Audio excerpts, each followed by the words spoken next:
मृत्युंजय महामानवाच्या अथांग संघर्षाचा मागोवा आणि कर्णाचे मृत्युंजयत्व। मराठी साहित्यविश्वात काही ग्रंथ असे असतात जे केवळ कागदावर उमटलेली अक्षरे नसून ते एक जिवंत स्पंदन बनून रसिकांच्या काळजात घर करतात। शिवाजी सावंत यांची मृत्युंजय ही कादंबरी अशाच एका अद्भुत प्रवासाचे नाव आहे।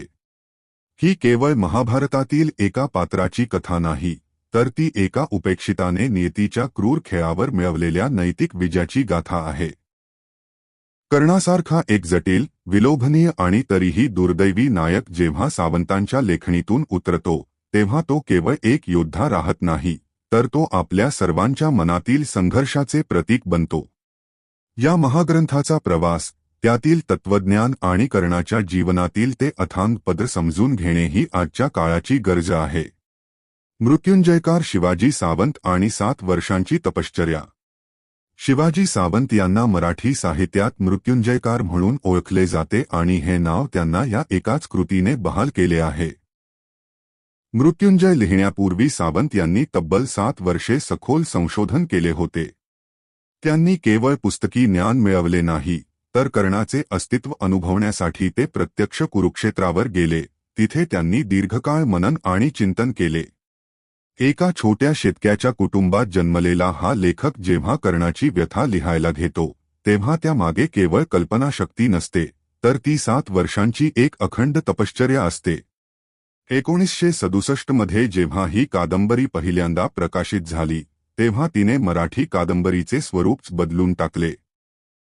सावंतांनी या पुस्तकासाठी कुरुक्षेत्राच्या मातीतील गंध आणि गंगेच्या प्रवाहातील संथता आपल्या शब्दात उतरवली आहे। 6 स्वगतांची गुंफण आणि कादंबरीची वास्तुरचना।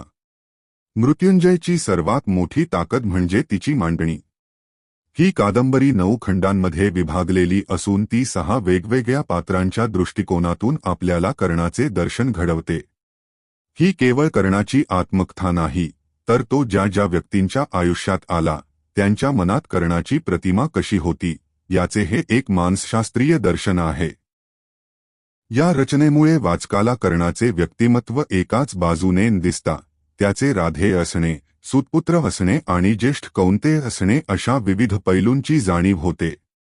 मृत्युंजय या कादंबरीत कर्णाची कथा एका निवेदकाच्या आवाजात मर्यादित राहत नाही, तर अनेक नात्यांच्या आणि दृष्टिकोनांच्या माध्यमातून उलगडत जाते। कर्ण स्वतः निवेदक म्हणून उभा राहतो तेव्हा त्याचा अंतर्गत संघर्ष, अपूर्ण महत्वाकांक्षा आणि सतत चाललेलं मनाचं काहूर प्रकर्षाने जाणवतं। कुंतीच्या निवेदनातून जन्मदात्री मातेचं गुप्त दुःख, अपराधभाव आणि आयुष्यभराचा त्याग समोर येतो। दुर्योधनाच्या आवाजात निस्वार्थ मैत्री, राजकीय गरज आणि कर्णावर ठेवलेला आंधळा विश्वास दिसतो। वृषाली कर्णाची पत्नी म्हणून कुटुंबावरचं प्रेम, योद्धा पतीबद्दलची ओढ आणि शांत समर्पण व्यक्त करते। धाकटा भाऊ शोण कर्णाला आदर्श मानतो, त्याच्या दृष्टीने कर्ण म्हणजे सुरक्षिततेचं आणि भक्तीचं प्रतीक आहे। तर श्रीकृष्ण निवेदक म्हणून कुठल्याही बाजूला न झुकता तटस्थपणे अंतिम सत्य मांडतात आणि मृत्युंजय या संकल्पनेचा खोल अर्थ उलगडून दाखवतात। या सर्व निवेदनांमुळे कर्ण एकाच वेळी योद्धा, पुत्र, मित्र, पती आणि माणूस म्हणून वाचकांसमोर उभा राहतो। ओळखीचा महासंग्राम, सूर्यपुत्र की सूतपुत्र। कर्णाच्या संपूर्ण आयुष्याचे मूळ त्याच्या ओळखीच्या शोधात दडलेले आहे। तो जन्माने सूर्यपुत्र असूनही त्याला संपूर्ण आयुष्य सूतपुत्र म्हणून अपमान सोसावे लागले। शिवाजी सावंतांनी कर्णाच्या मनातील या आक्रोशाला अत्यंत सूक्ष्मपणे मांडले आहे। जगाच्या दृष्टीने मी केवळ एका सारथ्याचा मुलगा होतो, पण माझ्या अंगावर असलेली जन्मजात कवचकुंडले मला सारखी आठवण करून देत होती की माझा उगम कोणत्यातरी दैवी तेजातून झाला आहे। या ओळखीच्या संकटामुळे कर्णाचे मन आयुष्यभर एका विचित्र अशा एकाकीपणात, मेलनकोलिया, वावरत राहिले।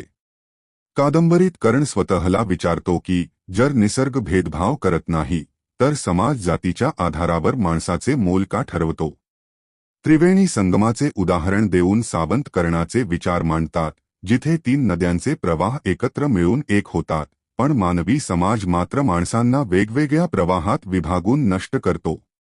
कर्णाचा हा लढा केवळ स्वतःचा सन्मान मिळवण्यासाठी नव्हता, तर तो त्या काळातील कठोर वर्णव्यवस्थेविरुद्धचा एक मूक उठाव होता.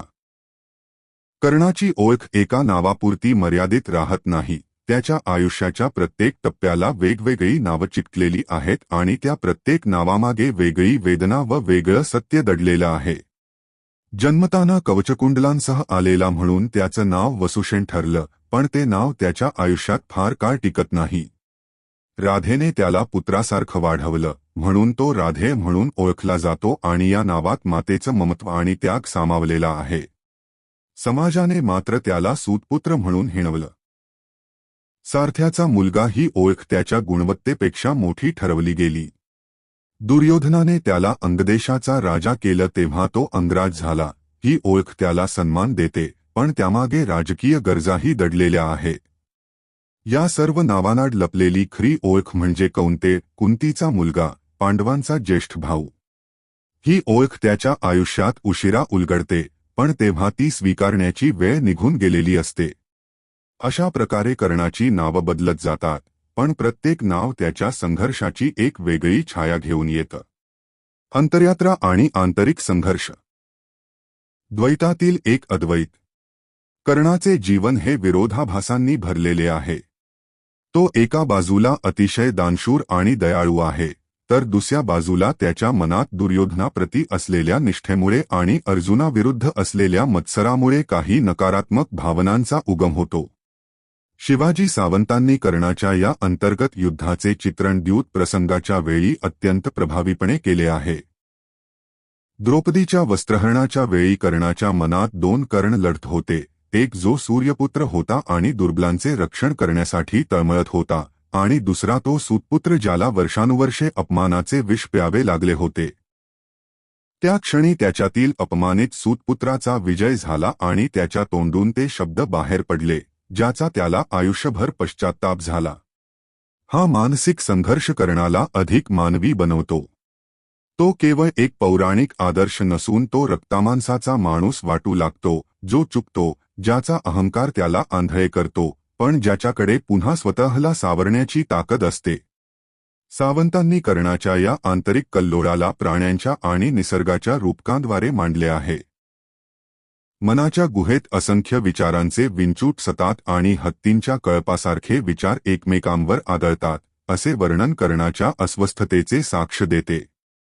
तत्वज्ञानाचा कणा, आयुष्य, मृत्यू आणि दानत. मृत्युंजय कादंबरीच्या नावाचा अर्थच आहे ज्याने मृत्यूवर विजय मिळवला आहे.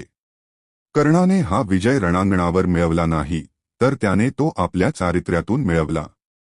सावंतांच्या मते मृत्यू म्हणजे केवळ श्वास थांबणे नव्हे, तर जेव्हा माणसाची मूले संपतात तेव्हा त्याचा खरा मृत्यू होतो. कर्ण रणांगणावर पडलेला असतानाही जेव्हा एक याचक त्याच्याकडे येतो, तेव्हा तो आपले सोन्याचे दात तोडून दान करतो. हे दान केवळ सोन्याचे नव्हते, तर ते त्याच्या आयुष्याच्या तत्वाचे होते.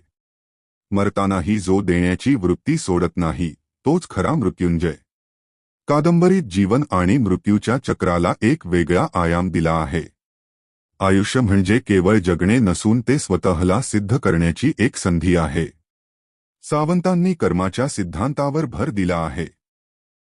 कर्णाला माहीत होते की तो चुकीच्या बाजूने लढला आहे, पण त्याची निष्ठा दुर्योधनाशी होती, ज्याने त्याला संकटकाळी आधार दिला होता. मैत्रीसाठी अधर्माची बाजू घेणे चूक असले तरी संकटकाळी मित्राला सोडणे हा सर्वात मोठा अधर्म आहे. हे कर्णाचे तत्वज्ञान त्याला एक शोकात्म पण महान नायक बनवते. कर्णाची जीवनतत्वे त्याच्या संपूर्ण आयुष्याला दिशा देणारी ठरतात आणि मृत्युंजयमध्ये ती अत्यंत शांत पण ठाम स्वरूपात उलगडतात. दातृत्व हा कर्णाचा सर्वात मूलभूत स्वभाव आहे. शेवटच्या क्षणापर्यंत देत राहण्याची वृत्तीच त्याला इतरांपेक्षा वेगळं स्थान देते आणि याच गुणामुळे तो मृत्युंजय ठरतो. निष्ठा ही त्याच्या आयुष्याची दुसरी कठोर रेषा आहे. दुर्योधनावर ठेवलेला विश्वास त्याला स्वतःच्या विनाशाची जाणीव असूनही मागे फिरू देत नाही. अस्मिता म्हणजे स्वतःच्या कर्तृत्वावर असलेला दृढ विश्वास. जन्म, जात किंवा सामाजिक ओळख यांपेक्षा गुण आणि पराक्रम महत्त्वाचे असावेत, हा विचार तो सत्य जगतो. आणि सहनशीलता. परशुरामांचा शाप, शारीरिक वेदना आणि अपमान सहन करतानाही कर्ण आपलं ध्येय लहान मानत नाही.